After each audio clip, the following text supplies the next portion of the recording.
കർണാടകയിലെ ഷിരൂരിൽ കണ്ടെത്തിയ മൃതദേഹം മണ്ണിടിച്ചിലിൽ കാണാതായ അർജുന്റേതാണോ എന്ന് സ്ഥിരീകരിക്കാൻ DNA പരിശോധന നടത്തണമെന്ന് കുടുംബം ആവശ്യപ്പെട്ടു. ഷിരൂർ ഹോനാവാര കടലോരത്ത് നിന്നാണ് മൃതദേഹം കണ്ടെത്തിയത്.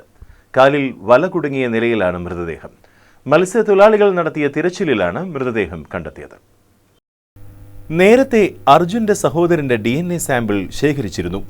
പ്രാഥമിക പരിശോധനയിൽ മൃതദേഹം സ്ഥിരീകരിക്കാൻ കഴിഞ്ഞില്ലെങ്കിൽ DNA പരിശോധനയിലേക്ക് കടക്കും. അർജുൻ ഓടിച്ച ലോറിയുടെ ഉടമ മനാഫ് സ്ഥലത്തേക്ക് തിരിച്ചിട്ടുണ്ട്. ഒറ്റക്കാഴ്ചയിൽ മൃതദേഹം ആരുടേതാണെന്ന് സ്ഥിരീകരിക്കാനാവാത്ത അവസ്ഥയിലാണ്. കാലിൽ വല കുടുങ്ങിയിട്ടുണ്ട്. കയ്യിൽ ഒരു വളയുണ്ടെന്ന് ഈശ്വർ മൽപ അറിയിച്ചു. മത്സ്യത്തൊഴിലാളികൾ മീൻ പിടിക്കാൻ പോയ ബോട്ടിലേക്ക് മൃതദേഹം മാറ്റി. സ്ഥലത്തുനിന്ന് കാണാതായ മത്സ്യത്തൊഴിലാളി ഒഡീഷ സ്വദേശിയാണ്. അർജുന്റെ മൃതദേഹമാകാൻ സാധ്യത വളരെ കുറവാണ്. DNA പരിശോധനയ്ക്ക് ശേഷം മാത്രമേ ആരുടേതാണെന്ന് വ്യക്തമാവുകയുള്ളൂ.